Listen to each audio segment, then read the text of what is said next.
महात्मा फुलेंना अभिवादन केलेलं आहे. संपूर्ण महाराष्ट्राचं लक्षात भुजबळसाहेब पुण्यामध्ये आहेत, फुलेवाड्याचे ते एकूण हा जो विषय आहे आत्ताचा तो एक सर्वधर्म समभाव जरी असला तरी चर्चा आता ओबीसी राजकारण मराठा राजकारणावरला आहे. यावर राष्ट्रवादीची नेमकी प्रतिक्रिया काय आहे? कारण भुजबळसाहेबांची भूमिका आहे, राष्ट्रवादीची नेमकी भूमिका काय आहे? सत्यशोधक चळवळीचे प्रणेते क्रांतीसूर्य महात्मा ज्योतिबा फुले यांना विनम्रपणाचं अभिवादन या ठिकाणी मी करतो. ज्यांच्या विचारधारेतून आणि ज्यांच्या चळवळीतून केवळ आपल्या महाराष्ट्राला नव्हेच तर देशाला एक वेगळी वैचारिक दिशा मिळाली आणि विशेष करून स्त्रियांचा हक्क, स्त्रियांचं शिक्षण या संदर्भामध्ये त्यांनी रचलेला पाया आपल्या महाराष्ट्रासाठी गौरवास्पद, अभिमानास्पद पण आहेच, परंतु संबंध विश्वासाठी सुद्धा एक वेगळा विचार महात्मा ज्योतिबा फुले यांच्या विचारसरणीतून त्या कालावधीमध्ये मिळाला. शेतकरी, शेतकऱ्यांचं हित, बहुजनांचं हित या साऱ्याच गोष्टीवरती त्यांनी लक्ष फार मोठ्या प्रमाणावरती केंद्रित केलेलं होतं. आज आपण जो काही मूलभूत प्रश्न या ठिकाणी विचारतात की महाराष्ट्रामध्ये आज मराठा समाजाला आरक्षण मिळालंच पाहिजे, ही राष्ट्रवादी काँग्रेस पक्षाची स्पष्टपणाची भूमिका मी वारंवार वेळोवेळीच त्या ठिकाणी मांडली. ते आरक्षण दिलं जात असताना ते कायद्याच्या कसोटीवरती टिकलं गेलं पाहिजे. 2 वेळा दिलं गेलेलं आरक्षण दुर्दैवाने उच्च न्यायालयामध्ये एकदा आणि एकदा सर्वोच्च न्यायालयामध्ये टिकू शकलं नाही. त्यामुळे यावेळेला देताना मात्र ते कायद्याच्या कसोटीवरती टिकलं पाहिजे आणि आरक्षण देत असतानाच ओबीसीच्या आरक्षणाला धक्का लागता कामा नये, या संदर्भातली स्पष्टपणाची भूमिका राष्ट्रवादी काँग्रेस पक्षाची आहे. सुप्रियाताईंनी काल एक महत्त्वाचा मुद्दा उपस्थित केला. सरकारमध्ये सहभागी असून जर मंत्री व्यासपीठावर जाऊन आपली भूमिका मांडत असेल, खरं तर त्यांना मंत्रिमंडळात ही भूमिका मांडायला पाहिजे, परंतु त्यांना तिकडे जावं लागतं. याचाच अर्थ मंत्रिमंडळात कुठल्याही प्रकारचा समन्वय नाही. एक असं आहे की मंत्रिमंडळामध्ये भुजबळ साहेबांसारखे ज्येष्ठ मंत्री की जे जवळपास 1991-92 सालापासून राज्याच्या मंत्रिमंडळामध्ये काम करत आहेत, त्यामुळे मंत्रिमंडळाचं कामकाज, रूल्स ऑफ बिझनेस भुजबळ साहेबांना पूर्णपणे ज्ञात आहे, ते स्पष्ट बघतायत. त्याच्यामुळे मंत्रिमंडळामध्ये त्यांनी त्यांची भूमिका मांडली असेल. परंतु एखादं नेतृत्व ज्या वेळेला वेगवेगळ्या कारणांनी समाजाच्या पुढे जात असतं त्यावेळेला त्यांना त्यांची भूमिका मांडावी लागतच असते. मंत्रिमंडळ आणि मंत्रिमंडळामध्ये सीमित असलेले विषय हा एक भाग झाला आणि मंत्रिमंडळाच्या बाहेर प्रत्येकाचं आपापलं जे काही कामकाज असतं, काम असतं, त्या संदर्भामध्ये प्रत्येकाला आपल्या मोठेपणाने त्या ठिकाणी बोलण्याचा हा अधिकार नक्कीच त्या ठिकाणी आहे. आता संजय राऊतांसारखी अलीकडच्या कालावधीमध्ये कारण त्यांना गँगवार हा शब्द कदाचित त्यांच्या आयुष्यामध्ये जोडला गेलेला शब्द असेल, त्याच्या विचारसरणीमध्ये काम करत आल्यामुळे, त्यामुळे कदाचित त्यांना ते शब्द प्रयोग करावा वाटला असेल. सर, तेच संजय राऊत असं म्हणतात की 5 राज्यांच्या निवडणुकीचा प्रचार सुरू आहे आणि अजित पवार गटात देखील अनेक बडे नेते आहेत, त्या बडे नेत्यांना खरं तर प्रचारासाठी डावललं जात आहे असा आरोप त्यांच्याकडनं केला होता. एक असं आहे की आम्हाला कुठे काय डावललं जाते याच्यावरती फार लक्ष केंद्रित करण्याची आवश्यकता संजय राऊतांना नाही. त्यांनी त्यांचा पक्ष तो कसा सावरायचा, लोकसभेच्या निवडणुकीला कसं सामोरं जायचं यावरती अधिक लक्ष केंद्रित केलं तर बरं होईल असं मला स्वतःला वाटतं. भारतीय जनता पक्ष या वेगवेगळ्या राज्यामध्ये निवडणुका लढत आहे. भारतीय जनता पक्ष निवडणुकीचा प्रचार करण्यामध्ये किंवा त्यांचं प्रचाराची धाटणी किंवा केंद्र सरकारच्या माध्यमातून झालेली कामं, त्या राज्यामध्ये भारतीय जनता पक्षाच्या माध्यमातून झालेली कामं, या संदर्भामध्ये ते त्यांची भूमिका मांडण्यामध्ये अतिशय सक्षमपणाने ते पार पाडतायत. महाराष्ट्रामध्ये आज आम्ही एनडीएमध्ये त्या ठिकाणी घटक आहोत, त्यामुळे उर्वरित राज्यामध्ये आम्ही गेलंच पाहिजे असं त्याच्यामध्ये काय मानण्याचं काही कारण नाही. सर, तुम्ही आता सांगितलं की ओबीसी हक्कांना आरक्षण ही भूमिका आहे, पण माजी मुख्यमंत्री पृथ्वीराज चव्हाण तुमचे तर एक सहकारी यांचं एक पुण्यात विधान आहे की राष्ट्रवादीमुळे 2014 नंतर काँग्रेस राष्ट्रवादीचं सरकार आलं नाही आणि त्याच्यामुळे मराठा आरक्षण जे मी दिलं होतं ते टिकवलं गेलं नाही. हे खरंच कितपत आहे? पृथ्वीराज चव्हाण एक ज्येष्ठ राजकारणी आहेत असं मी इतके दिवस मानत होतो, परंतु अलीकडच्या कालावधीमध्ये त्यांना हा विनोद काय सृष्टी काय मला कळलं नाही. 2014 सालामध्ये मी मंत्रिमंडळामध्ये होतो आणि समिती नेमली गेली, मराठा समाजाला आरक्षण दिलं गेलं, त्याच्यानंतर उच्च न्यायालयामध्ये ते टिकलं नाही. त्यामुळे 14ला सत्ता गेल्याच्या नंतर टिकलं नाही किंवा राष्ट्रवादीमध्ये टिकलं नाही हे बोलण्याच्या पाठीमागे नेमका त्यांचा हेतू काय ते मला कळू शकला नाही. एक बाब नक्की आहे की 2014 सालामध्ये काँग्रेस पक्षाने, राष्ट्रवादी काँग्रेस पक्षाने मागितलेल्या जागांच्या वरती पहिले उमेदवार जाहीर केले. मी त्याला प्रदेश राष्ट्रवादी काँग्रेस पक्षाचा अध्यक्ष होतो.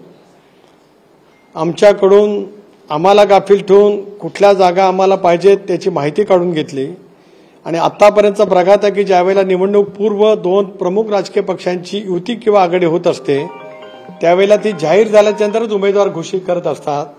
पण पृथ्वीराज चव्हाणांना काही सुपारी देऊनच दिल्लीवरनं पाठवण्यात आलं होतं की राष्ट्रवादी काँग्रेस पक्षाच्या विरोधामध्ये काम करायचं.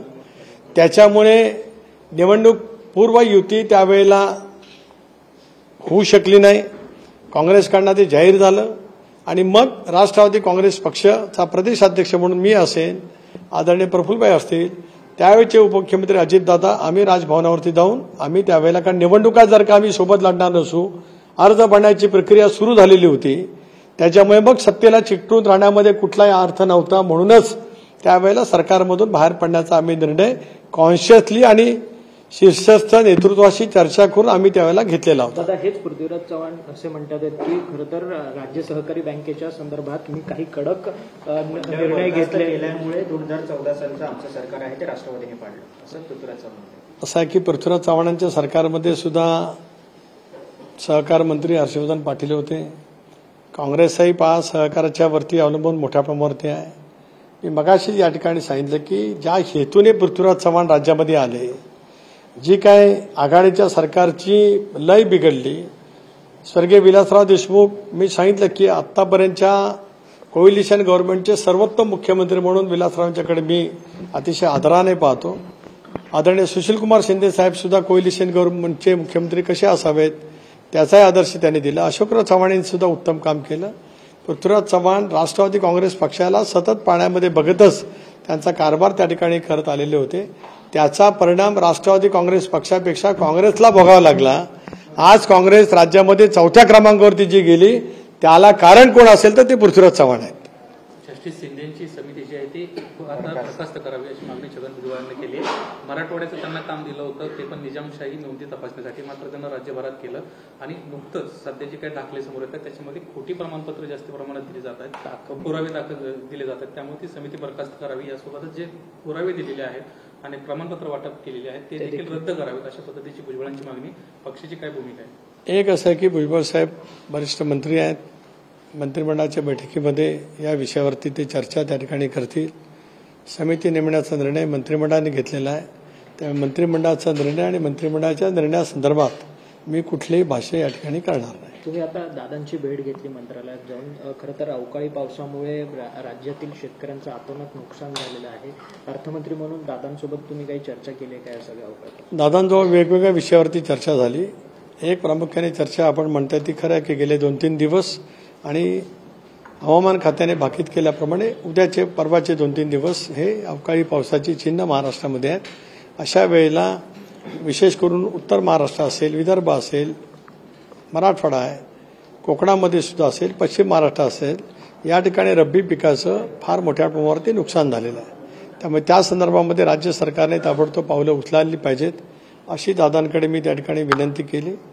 त्याचबरोबर ती राजकीय चर्चा हीच होती की उद्यापासून राष्ट्रवादी काँग्रेस पक्षाचं राज्यव्यापी विचारमंथन अधिवेशन हे 2 दिवसाचं कर्जतला त्या ठिकाणी होणार आहे. त्याची पूर्वतयारीची संपूर्ण माहिती राष्ट्रीय अध्यक्ष म्हणून मी त्यांच्याकडे दिली. 2 दिवस चालणाऱ्या अधिवेशनामध्ये कुठल्या कुठल्या मुद्द्यांवरती राजकीय चर्चा आपण करणार आहोत. बाहेरचे महनीय वक्ते सुद्धा त्या शिबिरामध्ये त्या ठिकाणी मंथन शिबिरामध्ये आपलं मत त्या ठिकाणी मांडणार आहेत. या संदर्भातली चर्चा करण्यासाठीच आज दादांची भेट त्या ठिकाणी माझी होती. राष्ट्रीय कार्यकारिणी अपात्रतेच्या संदर्भातली सुनावणी सुरू होण्याची शक्यता वर्तवली जाते. आपल्याकडून उत्तर 40 आमदारांनी दिलेलं आहे. काय वाटतं, राष्ट्रवादी आमचीच असा दावा केला आणण्याची माहिती? एक तर निवडणूक आयोगाच्या पुढे आमची याचिका त्या ठिकाणी प्रलंबित आहे, सुनावणी सुरू आहे. उद्याही त्या ठिकाणी सुनावणी होईल. देवदत्त कामत यांची सुनावणी त्या दिवशी त्यांचं युक्तिवाद त्या दिवशी अर्धवट राहिला. ते उद्या त्यांचा युक्तिवाद त्या ठिकाणी पूर्ण करतील असं त्या दिवशीच निवडणूक आयोगाच्या न्यायालयामध्ये त्यांनी त्या ठिकाणी सांगितलं. आणि त्यानंतर आमच्या वतीने ज्येष्ठ विधिज्ञ मुकुल रोहतगी आमचा युक्तिवाद त्या ठिकाणी सुरू ठेवतील. हा एक भाग झाला निवडणूक आयोगाच्या पुढे सुरू असलेल्या याचिकेच्या संदर्भात. आपण जो मला प्रश्न विचारला तो विधानसभा अध्यक्षांच्याकडे जी त्या ठिकाणी आज याचिका प्रलंबित आहे दोन्ही बाजूच्या 31 जानेवारीपर्यंत निकाल द्यावा असं सर्वोच्च न्यायालयाने सांगितलेलं आहे. त्यामुळे त्याच्या अगोदर नियमितपणाने जे काही सुनावणी माननीय अध्यक्ष महोदय त्या ठिकाणी घेतील त्या पद्धतीने राष्ट्रवादी काँग्रेस पक्षाचे विधानसभा सदस्य आपल्या वकिलांच्या मार्फत उपस्थित राहतात. तर मंथन शिबिरामध्ये राष्ट्रीय कार्यकारिणी मुख्यमंत्री देवेंद्र फडणवीस यांची एक मुलाखत सध्या प्रचंड चर्चेत आहे.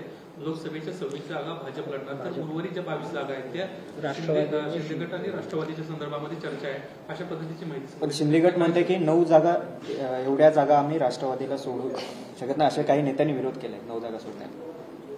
कुठल्या नेत्यांनी विरोध केलाय मी तर ऐकलं नाही. तुमच्याकडे काय माहिती असेल नावं मला कळली तर मी आपला खूप आभारी राहीन. देवेंद्रजी फडणवीस भारतीय जनता पक्षाचेच केवळ नेते नाहीत तर महायुतीचे नेते आहेत. मला असं वाटतं की काल त्यांनी पुन्हा एकदा पत्रकार परिषदेमध्ये त्यांच्या वक्तव्याच्या बाबतीमध्ये जे जे काही प्रसारित झालं होतं त्या बाबतीमध्ये त्यांनी स्पष्टपणाचा खुलासा केलेला आहे. आम्ही सगळेजण अधिवेशन संपल्याच्या नंतर तिन्ही पक्षाचे नेते माननीय मुख्यमंत्री दोन्ही उपमुख्यमंत्री प्रदेशाध्यक्ष आम्ही एकत्रितपणाने बसू. त्यावेळेला प्रत्येक जागा न्याय वाटपाच्या संदर्भामध्ये आम्ही त्या ठिकाणी चर्चा करू. 45+ हे आमचं उद्दिष्ट आणि आमचा निर्धार आहे. जागा वाटपात कुठल्याही पद्धतीची अडचण त्या ठिकाणी उद्भवणार नाही. तर मंथन शिबिरामध्ये राष्ट्रीय कार्यकारिणीची तुमची देखील बैठक होणार आहे. या बैठकीमध्ये काय रिझोल्युशन पास केलं जाते? राष्ट्रवादी काँग्रेस पक्षाच्या राष्ट्रीय कार्यकारिणीची बैठक 30 तारखेला संध्याकाळी त्या ठिकाणी बोलवण्यात आलेली आहे. त्यामुळे राष्ट्रीय प्रश्न आणि वेगवेगळ्या विषयावरती त्या ठिकाणी चर्चा होईल. सर, उपराष्ट्रपती यांनी काल एक विधान केलेलं. त्यांनी महात्मा गांधींची आणि पंतप्रधान नरेंद्र मोदी यांची तुलना केलेली. महात्मा गांधींना महापुरुष, पंतप्रधानांना युग पुरुष असं म्हटलंय. कसं बघता तुम्ही? उपराष्ट्रीय पदावरती घटनात्मक एका मोठ्या पदावरती बसलेल्या महोदयांनी जे काही मत त्या ठिकाणी व्यक्त केलं असेल त्याच्याबद्दल मी काही मत त्या ठिकाणी व्यक्त करणार नाही.